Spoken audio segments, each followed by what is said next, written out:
Okay, this is an interim video in the series. At 331, I had 43 people. I had nearly 10 starve just in a fairly short period of time down here in the corridors near where there was food and a dining room, just like right there and right there. Not all at once, but there'd be one and then another one. On this board here, I had more than half a dozen so-and-so starved, so-and-so starved, so-and-so starved. And there are various suggestions on what to do about that. One of them is to, I was using bread, which is a 75% fill food. And I switched over, I switched over to meat pies, which kind of takes some time to build, or not, just the butchering adds on, and I didn't have that many pigs and cows to go in them. But a lot of people swear by omelets, and I switched over to omelets and ham and eggs, but again you have the problem of waiting for pigs for those. But they're a 90% fill, okay? But I got completely off of bread and went to the higher fill item. That didn't fix the problem. I still had people starving. Another thing that was suggested was to make a dining room down in the dungeon and food. I did that. Again, people were starving within steps of that. Another suggestion is to make sure you have stairs that go more or less straight down. Now, all my stairs have always gone straight down because I'm no good at this, and it's just easier to make them all that way. But this is all the way to level 10 within about a, I don't know, 6 or 8 square area. So they don't get any straighter than that. And the other stairs are over here, and they go down to my iron and copper and coal mines. And they are connected to the central stairway. So I have stairs right there, and they all go just straight down. So that was another suggestion. Now, since that was that way from the start, obviously that didn't fix anything. Another thing was to make extra exits, and if they can't walk to there to come up the stairs, having a stairway there for them to walk up and go overland, I don't think is going to fix it. So another thing was to make shortcuts in your dungeon to kind of cut down on the maze effect, and I did that. And that didn't fix the problem. The problem is they're just running off on task when they're hungry, and then they just die. Because what I read on starvation is it takes them 2 days to die. So they're going 2 days without food. So it's in this world where the stairs are straight up and down, and there's a dining room down there, and there's shortcuts through the maze, I don't think that's the problem either. So those were the solutions I knew about, and I was on the verge of giving the game a pass and moving on, because it was taking 9 minutes to get new people. I get 2 new people, and in the meantime, as soon as I started doing something, 2 more would starve.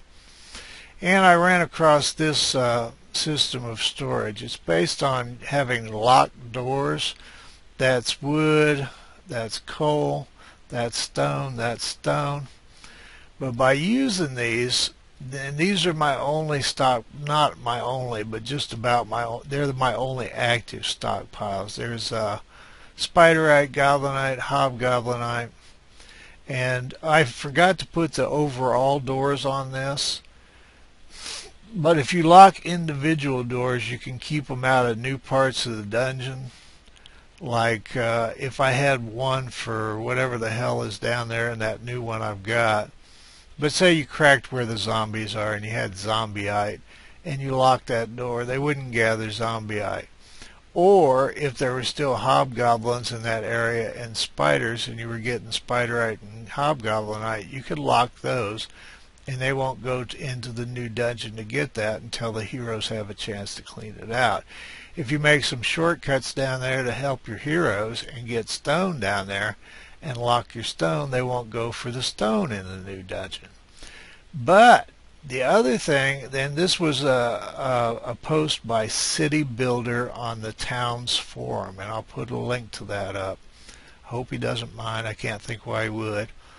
But I don't know how much was his own idea or if he put the whole thing together as a full-blown concept or what. But he certainly put up the explanation that I'm using, and he deserves all the credit in the world for that.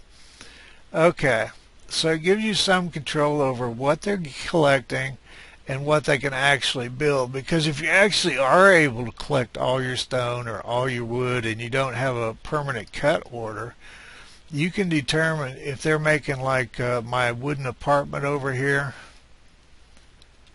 You can lock the wood door, and if they don't have an automatic cut order on that, they will stop building. So you can actually start and stop tasks without canceling them. Now it's not perfect, it won't do every task, but it's it's something to think about. Also, what he said was, if you unlock these doors and give them access, like a new area of the dungeon, or for whatever reason you unlock the doors and give them full access and they can start hauling. If in a little while you notice they're hungry and tired, just lock up the doors. They'll have nothing they can do, and they'll have to go eat and rest. Now, the only automatic thing I have that's not really influenced by that is the omelet and meat pie baking process. So, the ones that aren't resting when I lock up are the ones gathering food. So they're here in the food and next to the dining room, and I haven't lost any of them to starvation in the kitchen or the dining room yet. So anyway, that was finally the solution to the problem, was being able to more or less get them to take a break. And then once you stop seeing up here that, so-and-so has 0 till he eats, and you go look at him and see where he is. See, he's in the dungeon. It's time to lock up again, because this silly bugger will walk all around down here until he starves to death. And it'll take him 2 days to do it, but he will do it. And I hadn't realized it was time to do that again. But in fact, actually I did. It's time to lock everything back up.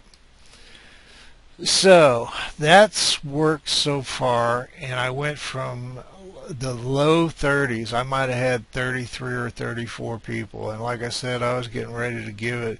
Every time I get two more or 4 more would starve. And it's like, this isn't my fault. Having a mechanism where people just walk away and starve 20 feet from the food is just ridiculous. This should be fixed whether this is in development or not. That's just, especially in a game where you don't have direct control. So, anyway, from that 33 or 35, however many I had left, I've built back up to 47. And I lost one from something. I'm not sure what. I'd have to think about it. It may have been another starve that sneaked by me, and that little bastard may starve before he gets back up here. But it's made a huge turnaround, and I now have more people than I've had in the game. So I strongly advise some kind of system where you just forcibly make them take breaks on a regular basis so they will eat. And you have to decide whether you think playing a game where that's necessary is something you want to do or not. I can't tell you about any of that. The game is in development. Hopefully over a period of time they'll get some of those kinds of things taken care of. I've roofed a few buildings. I've done some stuff. If I didn't say it, we are at level 10 in the dungeon. All of them are goofing off up there. We still have Sips, and he's way up there in abilities. He's a 43. Punchwood's still with us. He's only 27. We have a rogue named Juliana. We still have Tigger, who bounces because that's what Tiggers do. We still have Coxie, and we have a dwarf. And I'm getting ready to make... I had a Highlander tavern rooms made. They have to be built, I believe, above level 5. And they got sucked up by Sips and the Rogue, so I'm going to make another high-level tavern for to see if I can get a Highlander. But we've got a dwarf, and we still got Sips and Punchwood. Our wizard died, so...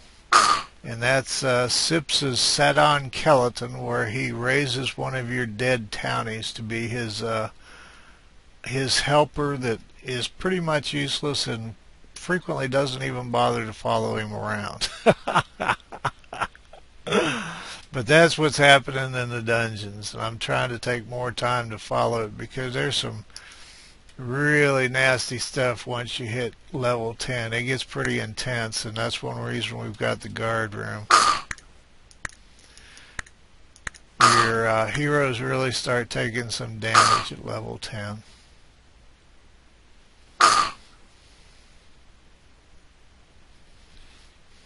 I lost or will lose a bunch of footage because my mic came unplugged. I use a headphone mic and I don't listen to the music while I'm playing. And I had the sound effects turned down low, and I've got a furnace that runs, and it's football day today, and it never really occurred to me that maybe I'd pull the damn mic out. So I'll either do some short clips of that footage with explanations, or I'll just dump it all. I think most of it's building and me being PO'd about having people starve 20 feet from the damn food. And you don't need to hear all that. You just heard it. So anyway, we're back on track again, and this is where the game is at the end of 5 months in. And if I hadn't had that starvation problem, it would be further along. This lockdown setup for your stockpiles is a lot easier if you do it from the very beginning of the game.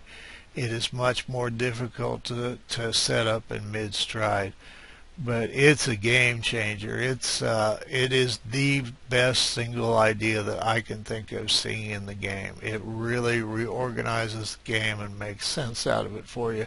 It gives you a huge amount of control in a game where you have no direct control. But anyway, that's where we are and what we're doing, and it's moving along good again. And I think I can hit 50, and I'll get my gumption together and try for 60 maybe. We'll see. I don't know. But anyway, thanks for joining me. Enjoy the videos and enjoy the game. I've enjoyed it mostly. And I just don't want to do an intense amount of micromanaging and all that in my game, and I don't want to get eaten up over things I can't control. So anyway, take care of yourselves, and I'll be back.